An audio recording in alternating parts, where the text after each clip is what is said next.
電気自住職三木大雲です。本日も怪談説法を始めさせていただきます。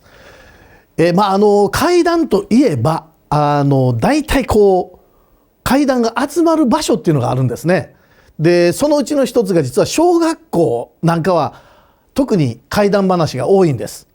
でこれいろいろとなぜ小学校とか中学校とかっていうところに怪談が集まるのかっていうのが分からなかったんですけれども、これある大学の先生の一考察ではあるんですけれども、実はですね明治の頃に全国に小学校を作ろうというふうになったわけです。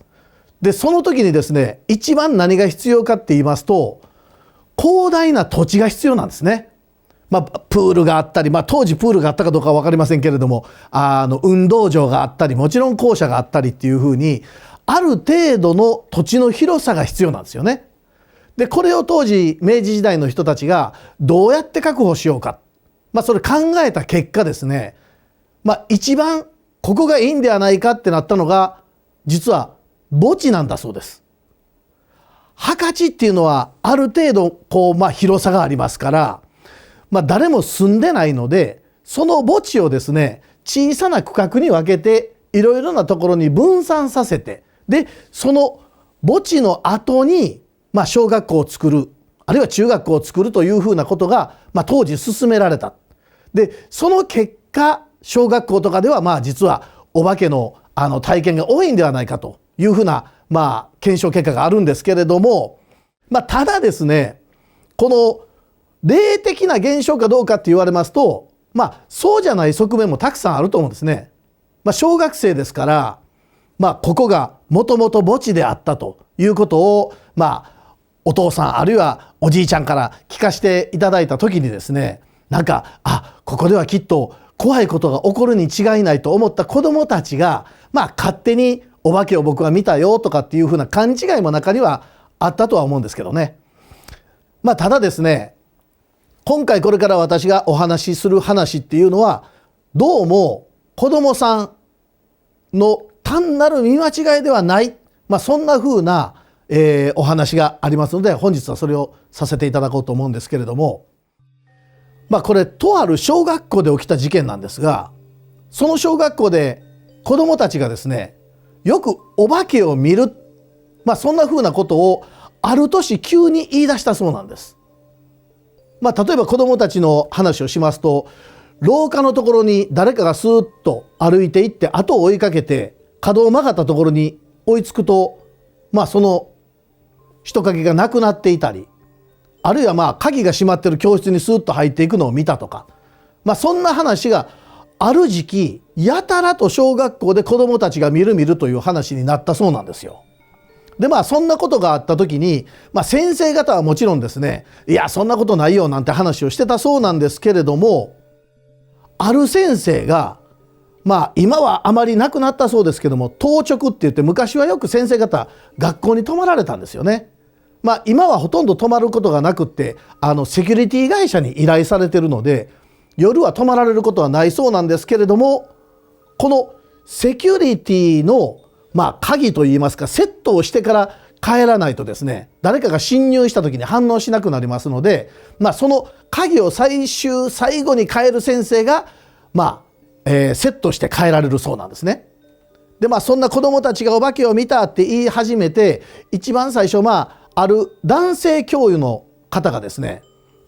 たまたま夜遅くなる日があったそうなんです。で最後までいろんな雑務をこなされてでやっと終わった、さあ帰ろうかで帰られる時に必ずされるのが全教室を見回られるわけですね。窓が開いてないかとかあるいは人が入ってないかだとかいろんなことをずっと調べて歩いてられたそうなんです。で電気を一つずつ消していってですねずっと歩きながら見ててふとですねそういえば子どもたちが噂してたお化けのような話あれって本当にあるのかな、一瞬脳裏をよぎったそうなんですね。でも学校の先生ですからあまりそういう話を信じない、あるいはあんまり信じてしまうと子どもたち焚きつけてしまうことにもなるのであまり良くないなと思いながらずっと中を調べてたそうなんですね。である廊下に来ますと、なんとなく人の声がする。どっかに反響してですね、何か人の声のように聞こえたのかなと思いながら、またずっと廊下を歩き始めますと、やはりどっかから人の声がするそうなんです。で立ち止まって、どこから声がするのかなと思って耳を澄ましてますと、5年生のクラスのあるどこかの教室からなんとなく人の声がする。もう少し5年生の教室にずっと近寄っていくと、ますますその声が大きくなってきたそうなんですね。でその声っていうのが何かって言いますと、男の子の悲しそうに泣く声だったそうなんです。おえつするというよりは、本当に悲しくて一人でなんとなく泣いてるような声がする。これは男の子が泣いてる声だなと思って、5年生の教室をずっと通り過ぎていって、もちろん中も確認しながら、人がいないか確認しながら通られたそうなんですけれども、5年生の教室を通り過ぎたら、その声っていうのがピタッとなくなったそうなんですね。でもちろん全教室をチェックしてますから、人がいるわけではない。あれ、もしかすると子どもたちが見たというお化け、もしかするとこの学校にいるんではないかな、少し先生も怖くなったそうなんです。で戸締まりを全てしてですね、セキュリティの方も全部スイッチをオンにして、そのまま帰られる。で次の日の朝、学校に来られたから、その先生が朝の職員会議の席で、実は昨夜こんなことがあったんです、その5年生の教室が並んでいる廊下の途中で男の子の声がしたんですという話をされたそうなんです。そうしますと、他の先生方はどうされたか、爆笑されたそうなんですよ。確かに子どもたちがそんな噂を最近してますね。先生、もしかするとその子どもたちの噂を聞いて怖かったんじゃないですか。何かを反響する音を聞いて、もしかすると子どもが泣いてるように聞こえたんじゃないですか。どちらかというと、その先生バカにされた、そんな印象を持たれたそうなんですね。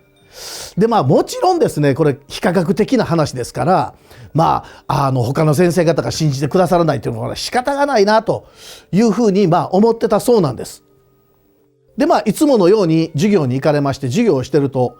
放課後にですね、自分の教え子が一人パッと先生のとこ来ましてね、昨日僕放課後、みんなが帰った後に実は学校の前を通りかかったんです。その時に学校の校舎を見てると、校舎の窓からこっち見てる男の子がいた、そんな話をするそうなんですね。でその先生、昨夜のことがありますから、そうもうちょっと聞かせて、もう少しその子に詳しい話を聞きますと、その窓から覗いてたのはきっと〇〇くんだと思うんですって言うそうなんですね。でその先生、実はこの学校に赴任してきてからまだ2年ほどしか経ってないので、その〇〇くんというのがよく分からなかった。今私が2年間来た中で、その〇〇くんというような名字は聞いたことがない。君はその〇〇くんってお友達？そんな風に生徒に聞きますと、その子が僕の3つか4つ上のお兄ちゃんやった、その人が覗いてたよ、そんな話をするそうなんですね。3つか4つ上、そう、じゃあその〇〇くんっていうのは今は学校にいないのかなっていうと、もう引っ越したと思うよ、そんな話をその子から聞いた。でそのお話をしてくれた子が小学校4年生の男の子なんですね。4年生ですから3つ上となりますと、もう卒業してることになりますね。ですからこの学校にいない、そんなものかな、誰かがちょっと似たような人が覗いてたのをこの子はそう勘違いしたのかな、いろんな風に先生は考えたそうなんですけれども、そうか、じゃあそのお兄ちゃんが覗いてたのかもねっていうことで、子供を怖がらせないように返されたそうなんです。それから次の日ですね、また先生がちょっと夜遅くなるまでいろいろと資料を作らなくちゃいけないということで、またその日もその先生が夜鍵をして帰ることになったんです。昨夜のこともありますから、少し5年生の教室に行くのが怖いな、なんとなくそんな風に先生感じられたそうなんですね。それでも行かないわけにいきませんから、その先生がずっと行って、5年生1組のクラスの前まで来た時に、やはり昨夜と同様、誰かが泣く声がしてくるそうなんです。寂しそうに泣く声がする。でその先生は5年1組の教室をずっと見た。誰もいない。もう少し歩いてみると、ちょうど5年3組のあたりで声が大きくするそうなんですね。でそのまままた5年3組の教室をライトを照らして見てみるんですけれども、誰もいないんですね。でおかしいな、声はするのになと思ってると、しばらくするとその声が聞こえなくなったそうなんです。次の日になりまして、先生がまた、もしかすると信じてもらえない、笑われるかもしれないけれども、もう一度この話をしてみようということで、職員会議でまたこの話をされたんですね。実は昨夜も5年3組のあたりでそんな声がしたんです。でしかもですね、昨日帰りがけにある生徒が一人やってきて、〇〇くんと会った、そんな話をしてたんですけど、この〇〇くんをご存知の先生方おられませんか、そんな話を職員会議でされた。また笑われるかなと思ってたんですけれども、先生方シーンとしてるんですね。もしかして〇〇くんっておっしゃいました、ある先生が言う。でそうです、う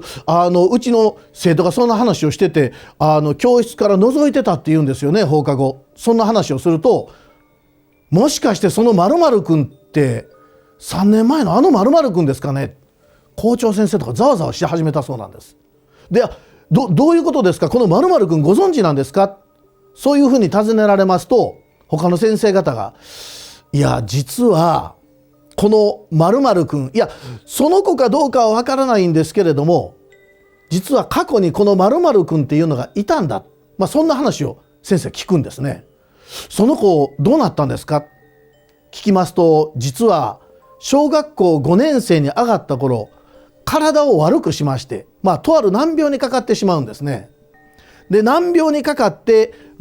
いろいろとちょっと薬の影響で髪の毛が抜けたり顔がむくんだりしている。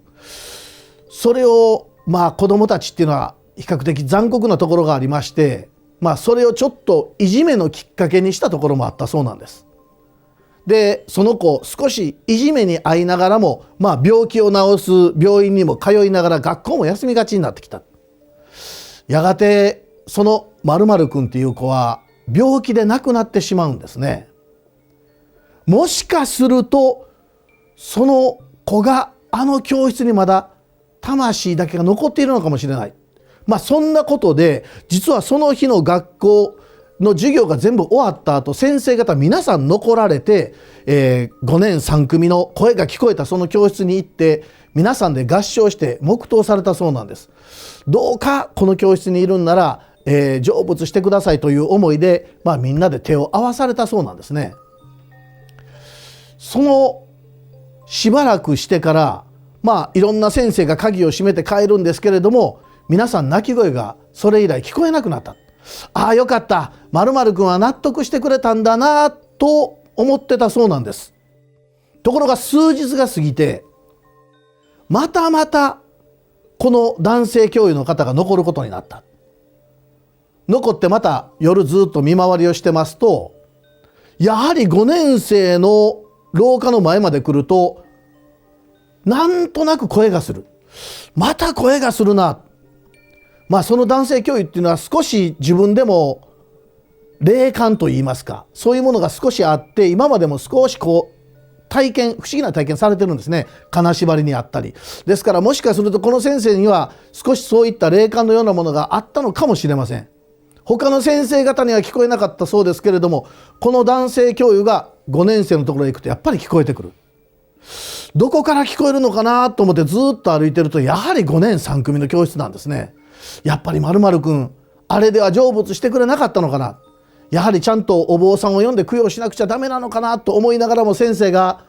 ライトを当てながら、もしかして〇〇くんか、その子の名前を呼んだそうなんです。そうすると今度は泣き声ではなくって、その〇〇くんらしきものの声がする。その声っていうのは泣き声ではなく、次は助けて助けて、2度ほど泣きそうな声で助けて助けて、そんな風な声がしたそうなんですね。思わず先生はですね、怖くなってその日も鍵をしてお帰りになられたんですね。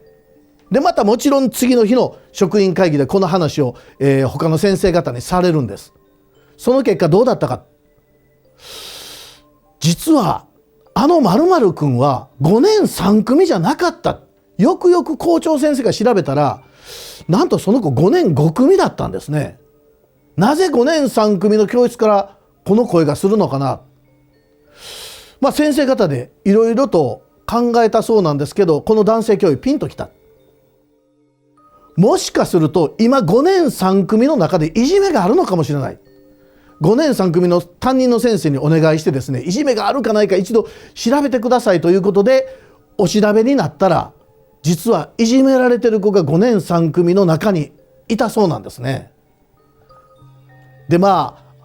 しかすると助けてくださいという声ですね。この〇〇くんが今現在いじめられてる子がいますよ。だからどうか先生方助けてください。そんな思いがあってこの男の子の魂がそこに来たのかもしれない。それ以来ですね、実はこの〇〇くんの声っていうのは、しなくなったそうです。ですから〇〇くんにとってですね、そのいじめというものが当時生きてられる時ですね、病気と戦いながらいじめとも戦いながら非常に辛かったと思うんです。辛かったと思うんですけれども、私このお話聞いて思ったのが、もしかするとその〇〇くんにとっては病気と戦うことよりもいじめという仲間外れであったりとか誹謗中傷であったりで、これっていうのは病気以上に私辛かったんではないかな、そんな風に思うんですね。ですからツイッターとか今はもう SNS がすごくありますね。で私も何度も体験しておりますけれども、いろんな誹謗中傷される方がおられます。でおられますけれども、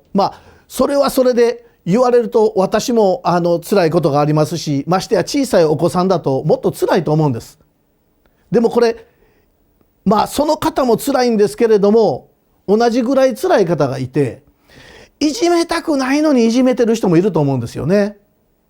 例えばママ友であったりだとか PTA であったりだとか、大人の世界にもあるでしょうし、子供さんの世界はもちろんこういったことがあると思うんです。でもですね、もしこれをご覧の皆さんの中で今学校へ行ってていじめを目撃した人がいたとしたら、このいじめに参加しないと自分がいじめられる可能性がある。だからなかなか言い出せない、そんな人もいるかもしれませんけれども、どうかですね、勇気を持っていじめをやめよう、それを言っていただきたいなと思うんですね。で自分で言うのは少し怖いなと思う場合は近くの先生方にちょっと相談していただいてですね、いじめがないような学級づくりを、皆さん生徒さんも含めてですね作っていただけたら、この〇〇くんも喜ぶんではないかなというふうに思います。ということでですね、いじめを見たら助ける勇気を持っていただけたらなというふうに思います。ということで本日もこれでお話を終わらせていただきます。どうもありがとうございました。